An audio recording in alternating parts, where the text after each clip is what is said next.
let's go to Jenny Thomas. So remember when she said, "Oh yes, I will be happy to clarify why I was so involved in text messages and emails and attempting to overthrow the government. I will be happy to testify." She has now changed her mind. Let's go ahead and get into it. Jenny Thomas may have changed her mind on testifying before the January 6th committee, following the true testimony of Ms. Hutchinson. Isn't that interesting? Remember, the committee was supposed to obtain these text messages and they were going to talk to Ms. Thomas. I said from day one right here on Indisputable, they're not interested in talking to Jenny Thomas. They never were. She kind of forced their hand to even be open to it.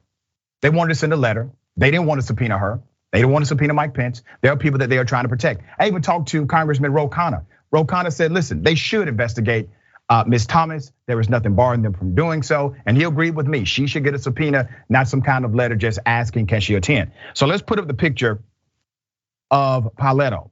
Now this is going to be interesting. The statement from what was Trump's general counsel, okay, is now the counsel for Jenny Thomas. Mrs. Thomas is eager to clear her name and is willing to appear before the committee to do so. However,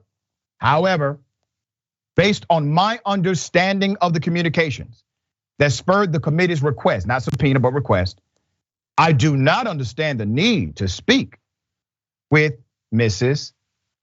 Thomas. What? Wait a minute. Literally, during the course of the organic investigation, we're not even talking about the political stuff, I'm talking about the real investigation. During the course of the real investigation, Jenny Thomas's text messages, phone calls, corroborating witnesses, all lined up.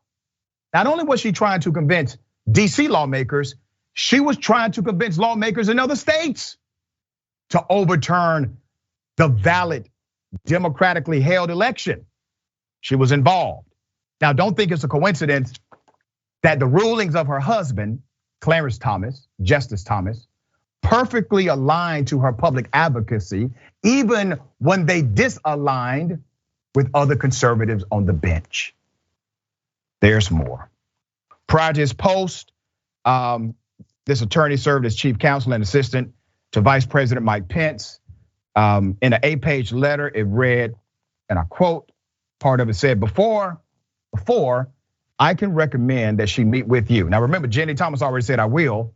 He said, before I can recommend that she meet with you, I am asking the committee to provide a better justification for why Mrs. Thomas's testimony is relevant to the committee's legislative purposes.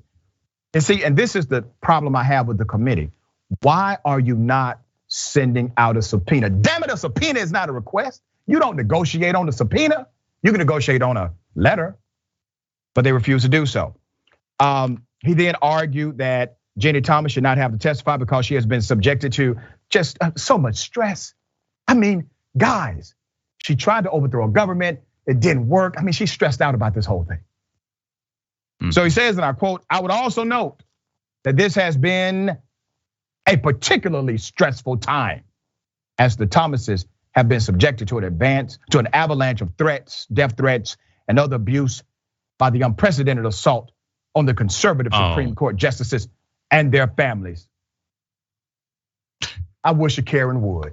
This is Karenicity 101. Oh my God, the frail white woman just cannot take the stress you're putting her through.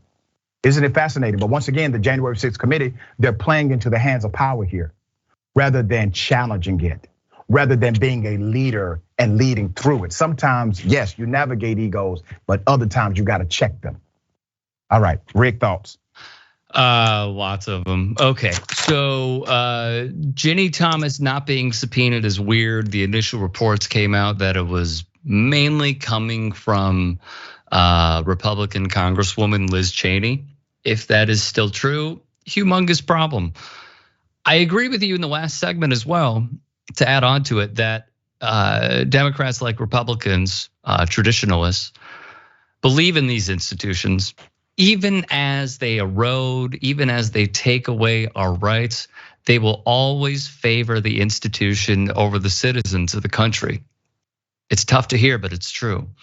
And this would also, going back to the last segment, maintain that Democrats have to eliminate the filibuster in order to do stuff. But once again, it shows that the institution is far greater than the citizens. I found an interesting connection, and I'm sure this was made as well. John Eastman, we've seen what he has done, right? We have seen the communications that Ginny Thomas has had with John Eastman as well. Do you know who John Eastman clerked for? That would be Justice Clarence Thomas. It just keeps spinning these connections over and over and over again. Why they don't subpoena Ginny Thomas to, let's just say and be honest here, those like us who are uncorrupted by the establishment, it seems odd. But then once you realize the connections that all of these people have with one another, they will not sell each other out, even if there is the evidence that shows that this person played a part, whatever that may be, large or small, needs to be investigated, a part in overthrowing American democracy. There you go.